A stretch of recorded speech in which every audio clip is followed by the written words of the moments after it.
Okay, what is our topic today is what is Zionism. Let's pray first, and then we'll come into the discussion. Father, thank you for the food that you provide for us. Thank you for your spirit. Thank you for your presence in our midst. Thank you that we can study your word, study your plan, and thank you that we can understand you and your chosen people, Israel, better. Thank you for leading us and guiding us even through this discussion. And thank you for being in our midst, as you promised, in the Messiah, in whose name we pray. Amen. So what is Zionism? Just the bottom line, or just the most basic definition, it's a national movement of the Jewish people in establishing a state or a national land unity, so like a state in the place that is attached to Jerusalem, to Zion. That's why it's called Zionism. Zionism, as we know today as a Jewish movement, was born in the end of 19th century. In the very end of the 19th century, there was the first Zionistic Congress in Basel. The center of the Zionist movement was first in Wien, and then it moved to Germany, to Köln, and then to Berlin. First, it was very number-wise insignificant Jewish movement. Not many Jewish people were involved in that, mostly those from Russian Empire. But the leadership at first was from Austria and Germany. And then after the so-called First Revolution in Russian Empire in 1905, and later during the First World War, the leadership went to so-called Russian Jewish hands of those living in immigration in England. That was the time when the Balfour Declaration was issued by the British government, that granting or giving Jewish people the right to establish a state in the land that was called Palestine at that time. That declaration I'm not going to tell you the whole story, but that was the process. By the way, Zionism was based, the political or Jewish political Zionist national movement was based upon the biblical expectations and Jewish religious expectation that God will establish the land for the Jewish people and gather the Jewish people in the land, in the promised land, with the center in Jerusalem. In the 17th century in Europe, due to the persecution of the Jewish people, there were a number of messianic movements. Messianic in sense, there were a number of false messiahs, or those who proclaimed themselves to be Messiah, including very famous Shabtai Tzvi. And those false messiah, they tried to convince Jewish people to move to Palestine, to establish their presence.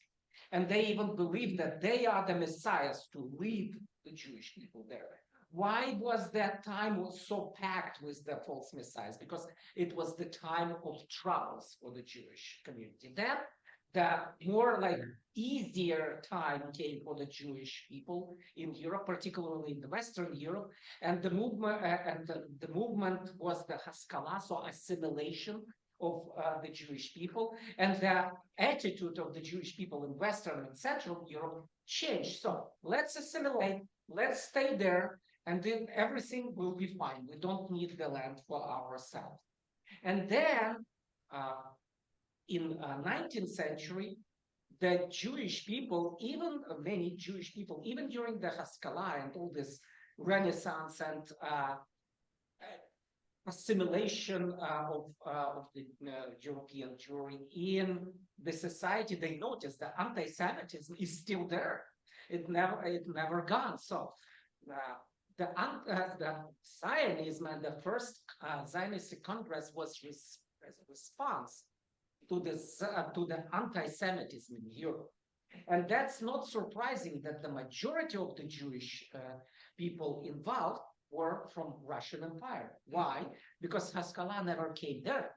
They never assimilated. They couldn't assimilate because they were placed in so-called черта оседлости, so in a certain ghetto-like districts. Not necessarily districts of the cities, but there were villages and towns that were for the Jewish people by Russian Tsar and government given for them to live there, and they couldn't move from there to other towns.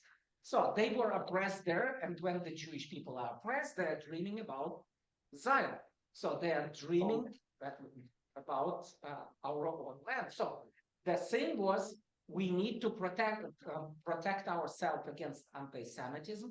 We want to live in security and under protection. And if we will not protect ourselves, nobody will. That's why the land. By the way, there were a number of other places considered for the Jewish people to live and to establish their land. For example, the British government didn't want at first to give Palestine, so they offered, for free actually, for Jewish people to settle in Uganda. So maybe, well, anyway, the Zionists rejected that. Now, just a question for you. Was it more like, even back then, secular Jewish movement or religious Jewish movement, or both? Secular. The right answer is secular. The Orthodox Jews and the religious Jews, they rejected, or they were not supportive, but in cases even rejecting Zionism and this idea. Why? Yes. Sorry, I had to tell. Because yes, the Messiah is not here, and the restoration of Israel as the land and the presence of the Jewish people in the land is related to the Messianic age, the Messianic times, so to speak. So the Messiah is not here.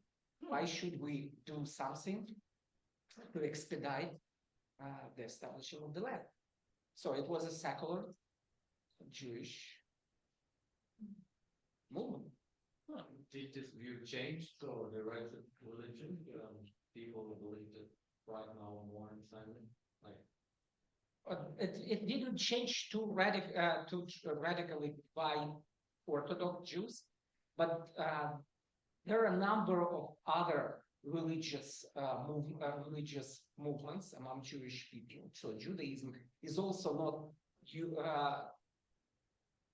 not just all the same as it used to be several hundred years ago. So there is a plurality of different Jewish views. So there is Orthodox Jewish Zionists movement. So, for example, the settlers in Israel, they're mostly Orthodox, but not in normal way Jewish Orthodox. They are really like Zionist Orthodox. So it's a different movement. But there are a number of Jewish rabbis, Orthodox Jewish rabbis, who oppose even existence of the Jewish status of today, and you can see that the majority, the strongholds of the Orthodox Jewry is rather in diaspora, like in New York, in Brooklyn, and not in Israel. Although it's changing, the Orthodox community in Israel is growing. And they have their agenda. They want Israel to be righteous from their perspective. So they are involved in the government for this same as well. yeah, I would say there's religious Zionists, although at first the Zionist movement, a lot of the leaders were viewed as rejecting the religious traditions because they came from Orthodox backgrounds and whatnot, and they started living a secular lifestyle. But you have people like Ahad Ha'am, who's religious and Zionistic. Yeah, and Israel, by the way, was established by mostly by socialists and communists. That's why the Soviet Union supported Israel at first. They hoped that Israel will become also part of the Soviet bloc. It never happened, so they got frustrated. At first, the Soviet Union supported establishing of the state of Israel, and they got very upset and became against. But all this kibbutzim, it was based upon communistic idea. Could you say something about, let me just say this, because this is more, it can help frame this question. When I think about, I try to wrap my mind around anti-Semitism. And I'm trying to see what it is. I see hate, but I cannot seem to understand like what exactly is the source of the hate. Were there explanations in writing where they tried to blame the Jews for certain things? Like how did they explain their own anti-Semitism? I guess I think we had a brown bag like this for this subject, and it's reported. It's online. No, that's okay. We do it for years, so there are a number of interesting subjects, and it's a good subject for us to have maybe next semester as well. Are you here around next semester? Well, like in the fall? Because the reason I asked you, because what I'm hearing, well, you tell me if I heard you correctly, it seems like you were saying that when the Jews were oppressed, they dreamed of Zion. And to me, that's showing a connection between anti-Semitism, which is the motivation for oppression, Jewish oppression, and the desire to go back to Zion. But I don't know exactly what would be causing that. Well, there is a number of things, and we will do another brown bag on this topic. I hope. But sorry. Have you found one? Oh, no, I'm making it now for you. Okay, sorry. But the thing is, at that time, like late 19th century, the anti-Semitism was already clear like a real racism.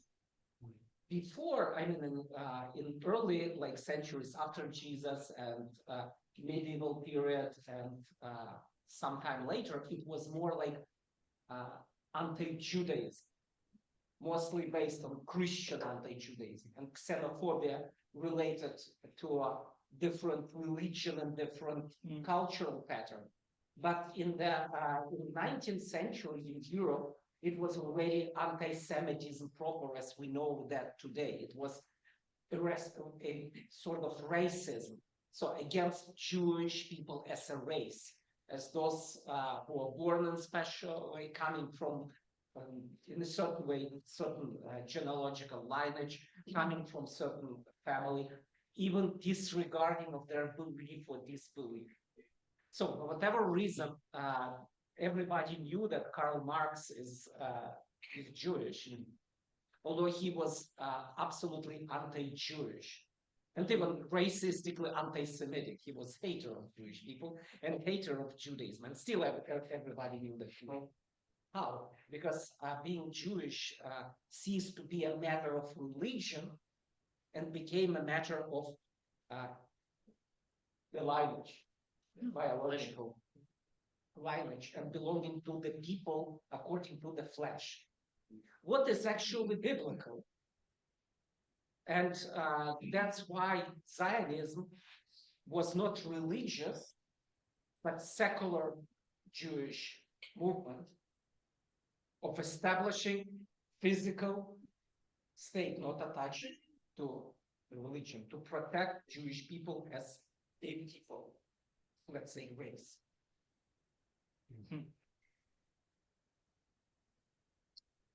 Right. So, from the way I understand it, Zionism is the idea of like the Jews will be back in Israel, in the Holy Land, even though the Messiah is yet to come. And then you read the news, and there's this idea of like radical Zionism, in a sense. Can you explain if there's a difference, or is that just a name that they're calling the Zionist, or is there a group that's even more radical that's like anti-Palestinians, anti-people living there that aren't Jews?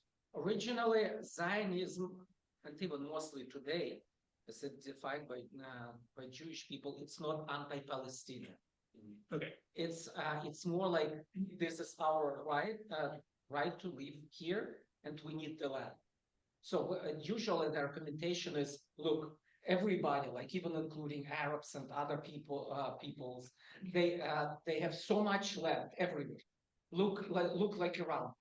Israel is a little bitty like piece of land. That is like if you compare with Dallas Fort Worth Metroplex, it's just like sometimes you need longer to drive here through than across Israel. So it's just a little piece of land, and all around the huge areas, they are like Arabs and other peoples. So just give us a little piece of land. That's the point. At the same time, if you know the anthem of Israel, it's about the hope of coming to Zion and to live there and establish the presence there. So it's not anti somebody, but we need our land, our protection. Just keep in mind, Israel was established right after the Holocaust, after the Second World War, and it was also like a byproduct of the Holocaust, because the idea was it should never happen again. We would never allow that to happen, and for that we need our land. So right now in Israel, when something happens, even like any terror attack or attack like October 7 or whatever, it's treated like an attempt to kill us. Like it's an evidence. It's considered an evidence of a genocide regarding the Jewish people. That makes the things even more complicated, because in the conflict there, both sides claim to have a genocide. Here we need to understand Jewish people, they have no other land to go. So that's the only piece of land that they possess. So are there Zionists who think that only Jews should be allowed to be citizens in Israel? Because I've heard like there's some that are like only Jews in Israel as citizens, period. And there's some that are like, no, we're fine to have Muslims and Arabs within the country as long as we have control over it. Or is there not really a distinction there? I'm sure there are some radicals who think this way, but it's utopic, because there are so many non-Jewish Israelis, including those who have a Jewish grandparent. The law of return to Israel, the Israeli law of return, allows somebody with a Jewish grandparent to return there, with one Jewish grandparent. So those who have like Jewish grandfather, two grandfathers, and not and Jewish grandmother, but not mother's side, they're not considered Jewish, and still they can come there. So one Jewish grandparent, you can come there, but it doesn't mean that you would consider Jewish. So it's even talking of those who are from Abraham, Isaac, and Jacob. Yeah. The law of return doesn't mean that they're Jewish. The law of return also allows somebody with one Jewish grandparent to bring his entire family with him. So there are very many, Jews in Israel. It's impossible to make it just purely Jewish stuff. That's why I'm sure that there are some radicals who might feel this way, but it's not possible unless the laws are changed and unless there is a civil war, a very bad one. Yes. I was just wondering, so I just learned, I didn't really know that Zionism is a secular movement to give Jewish people a land, or a land. Why did they, the Zionists want the area around Jerusalem if it wasn't religious? Because it seems like it could have been safer, like another area. Yeah, somewhere on the moon, right? Yeah. Until this, where no other people, non-Semites, yeah, right. So yeah, I was just wondering why they picked Jerusalem, which I could understand from a religious perspective. But That's true. At the same time, Jerusalem is not possible to think out of the Jewish, not just culture, but the Jewish soul. Because it's not just from the biblical times, from the very, even from the times of Abraham, Isaac, and Jacob. That's the place. So it's not just religious. It's just like the core of our existence. For example, secular Jews, they don't believe that Abraham was a real person. They don't necessarily believe that Exodus ever happened. But they know that this stories plural, is the foundation of us as people. You see, so they don't believe the Bible necessarily, but they consider that legends. But these legends are giving the foundation for our nation. And when you go to a synagogue, just even from a cultural standpoint, what direction do you pray? Always toward Jerusalem. For thousands of years. What prayers are you doing? Like major prayers about Jerusalem, about restoration. So do you believe it or not? I mean, talking of the Jewish people. It's just it's just like who we are. You cannot take it out of very Jewish existence and identity, even non-religious Jewish identity. It's just taken with the milk of the mother. So I don't know how it's just there. That's why it's Zion. That's why it's Jerusalem. No other people and no other religion has Jerusalem so much at the core of their existence as Jewish people and Judaism. So I hear people saying, I'm not anti-Semitic, I'm anti-Zionist. And then when I ask them what they mean by that, they don't know. But what do you see as the difference between that? It seems like there's a lot of the protesters, and when they get charged for no, I'm not anti-Semitic, I'm this. And what do you see that distinction to be? Or is there one? I believe anti-Zionism, quote unquote, is a contemporary anti-Semitism. That's what I think. Okay. Yeah, that's for sure. Yes. Because what if you ask people what do you mean by Zionism, they have no idea. So there are like really strange views about Zionism. For example, there is a view that Zionism means to kick all Arabs out of Israel. It's nowhere in like Jewish Zionism. It's even not there in Christian Zionism. And believe it or not, Christian Zionism is more radical than even Jewish Zionism. Yeah.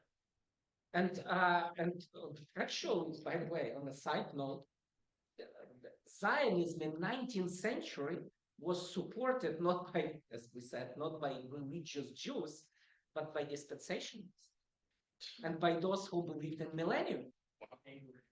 So and just and by those who believe that in the return of Christ and establish like a more literal land just coming before the millennium and establishing his kingdom there. So Christians were mostly, there were many Christians in Europe who were supporting Zionism. So, but it's an excuse these days to be anti-Semitic. The same, and it's similar to the excuses that were done in Europe centuries ago, that Jewish people they kill Christian babies and use their blood for matzah, or like they bring sicknesses. They take the money from students and stuff. So again, people don't know what they're talking about, but they use it as an excuse to attack Jewish people. Again, look, it's just talking of Jerusalem at the very core of Jewish identity. If you challenge the right of the Jewish people to live there, you challenge, you're just attacking the core of the Jewish very existence. That's I don't know how to compare it. It's just like you have a number of sensitive issues, like racial sensitive issues here in the United States. Just think of these sensitive racism issues, and just think of just challenging a particular group, particular people in some things that are so dear to them. Now, would they treat it as okay, you're not a racist, you just don't like what we're doing, or just you don't like the way we look like, or you don't like our accent, or you don't like this, or just it's actually the anti-Zionism today. It's an evidence of anti-Semitism that is present. I mean, and anti-Zionism, it has nothing to do with standing for the human rights of Palestinians, but also Christians and even Jewish people in the land of Israel and surrounding areas. Jacob, and then yeah, I agree. Like, anti-Zionism is used as cover for anti-Semitism. I forget who said it, but there's the 3 Ds of criticism when it comes to Israel. Like, one of these, it characterizes anti-Semitism and criticizing Israel as demonization, delegitimization, and I'm blanking. Oh, double standards. So those are the 3 Ds that I forget who said it, but just kind of it's a framework for thinking about it. yeah, and by the way, here on a side note, I need to say that nobody should romanticize the state and the government in Israel. I'm not mocking that. So the government, probably because of my background, that I'm originally from the Soviet Union. So I don't trust the government. Seriously, so I just like I fight with that, but I tough times to test. So that's if you ask me, do you like the government in Israel or wherever, or like in Germany or wherever? Just no.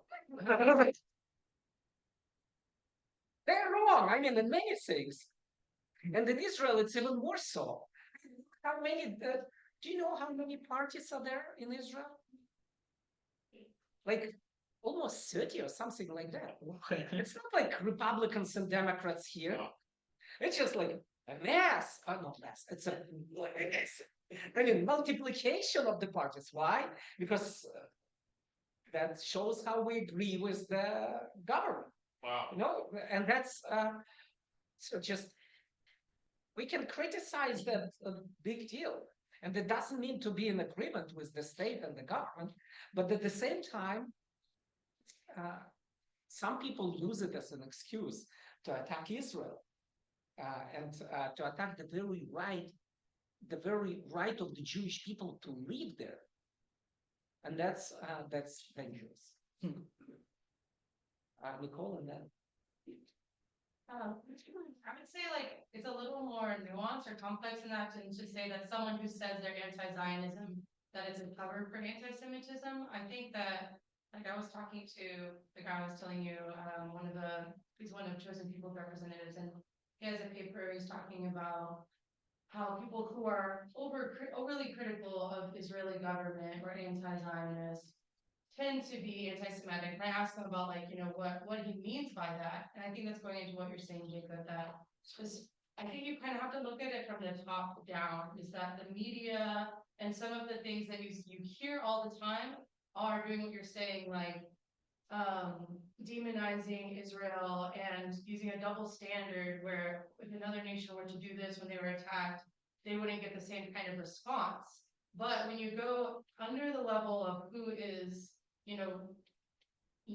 running the media and all of these things, who is getting that information out and painting that picture on the popular level, I think there's a lot of who they don't really know what Zionism means exactly, and they listen to the media and they care about human rights, and so then they equate it and say like, oh, okay, Zionism means taking this people's land and saying they have no rights. That's, I think a lot of people may say that and that is what they mean, and I don't think for those people it is a cover for anti-Semitism, but I think they are unknowingly affected by anti-Semitism and how it is presented in the media and others. Yep, thank you. Yes, my question pertains to what you mentioned in terms of like the soul, and it's a little bit personal. I want to know, what are the perceptions? So, for instance, when a Jewish person is being raised, what are the perceptions do they have in terms of moral equivalence of life? Like, for instance, how do they perceive the Jew as compared to any other individual in terms of like existence? I don't know if that makes sense what I'm saying. So, yeah, for instance, we know in scripture the concept of election, but I'm just thinking like when a Jewish person dies, when someone else, how do they perceive the Jewish soul? Do they see them as being morally equivalent or existentially equivalent, or do they, let's say there's superiority, but how do they perceive that? A great question. We're talking, if we talk about Jewish people worldwide, even in diasporas outside of Israel, like in the United States, one of the major values that makes us Jewish or identifies us as Jewish, according to surveys, is fight for justice and high ethical standards. It's not surprising that the majority of secular Jewish people in the United States, the majority of the Jewish people in the United States generally, they're mostly Democrats. They're mostly in like human rights movement and so forth. So it's a value. It's probably because again we got it from the Torah someday, just the value of the human life. In Israel, I would say it's even more so. Israel is very diverse. It's a small land where all different types of Jewish people and also not Jewish living together next to each other mostly. You know that there are Jewish people who look like me, white. There are Jewish people who are absolutely black. There are Jewish people who are from Asia, from Middle East. There are Jewish people of different colors, different just looking completely different. And so many different cultures, and we all live together. I mean, in Israel. So you got to be very tolerant. I cannot say that these different groups just like each other necessarily too much, but at least they value each other. And you can consider in Israel even the terrorists, they're treated in a very humane way. They got the very expensive treatment.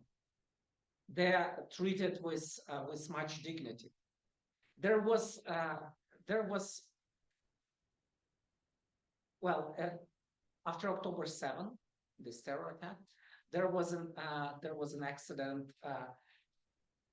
Like the terrorists who were killing Jewish, just Israelis, raping women, torturing babies, and killing them. They were like hit by bullet or something, and they were delivered to Jewish hospitals, and they were treated the same way as their victims. And suddenly there were some protests outside of that hospital, just bring them to the jail hospital. But it shows to you how Israel treats the human life of other ethnicities. It's I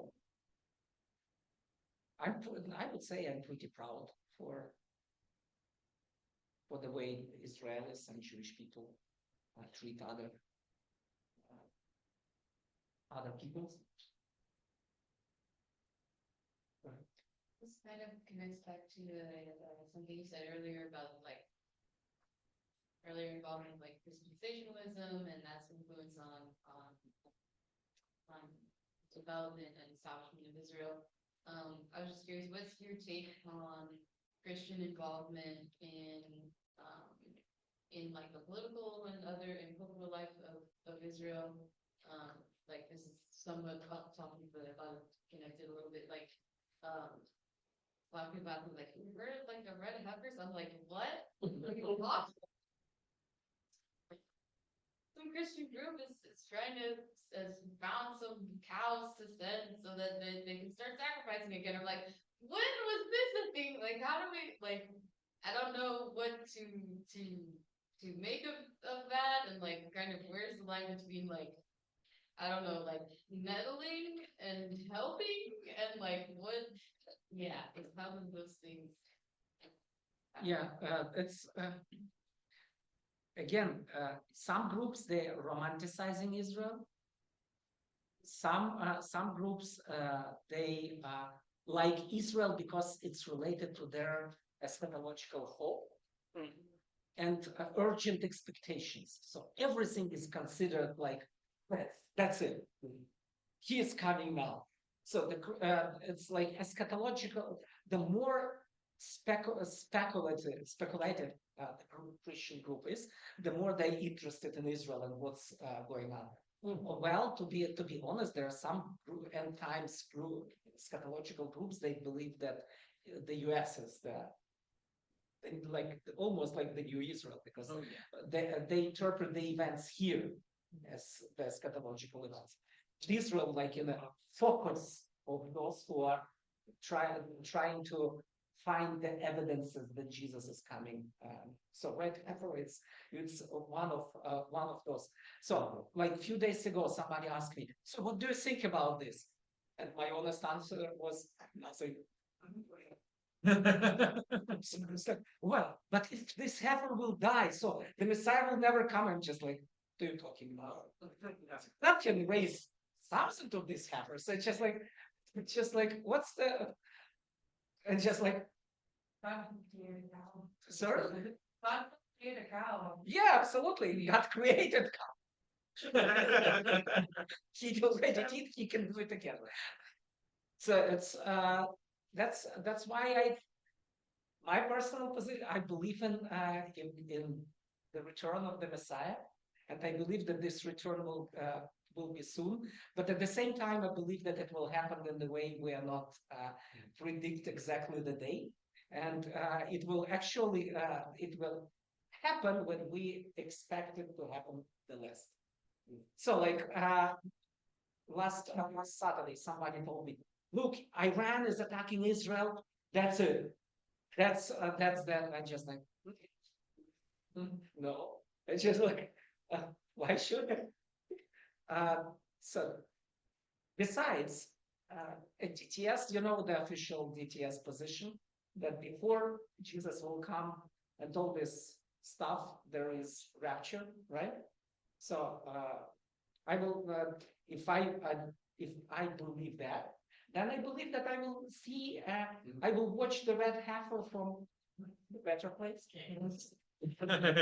So, yeah, I try to treat this people who believe in speculation with dignity and with respect.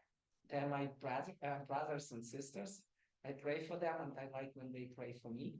But I don't expect me to interpret every little detail in this regard.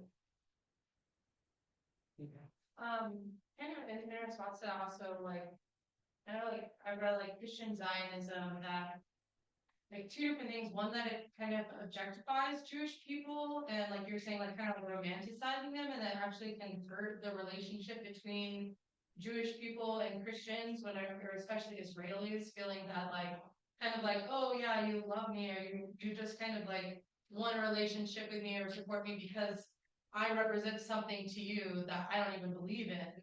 So it kind of like objectifies them. And then also whenever people are like overly like, oh, I just support Israel, whatever they do, like, and I don't want to offend Israelis in any way, that it's actually tended to lessen their desire to share the gospel with them, that because they don't want to offend and they just want to be like, oh, like we love you, this and that they stop sharing the gospel. Thank you. At the same time, we need to wrap up in a minute. As a conclusion, I want to state that it's biblical to expect Jewish people to possess the land, to live there. It's biblical to understand that according to the prophets, all Jewish people will be gathered there. The land is going to be much larger than it is now. Mm-hmm. It will cover Lebanon, Syria, Jordan, Iraq, and even parts of Iran. We will get some lands with oil there as well. So it's going to be much larger. At the same time, the right for other nations to live there will be also granted. So it's not going to be mono-ethnic,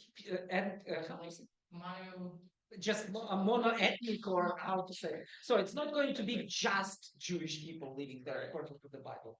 It's going to be the eschatological Israel with the right of the Jewish people to possess this land, but other nations will be also granted the rights there under the Messiah's why I put quotation mark under Messiah's government, Messiah's Jewish government.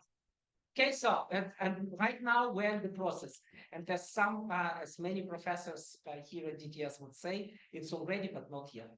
It's for a shadow. We are getting there, but we're not there yet. The Messiah will come back and will establish everything the way it should. And God bless you. Good day. Thank you.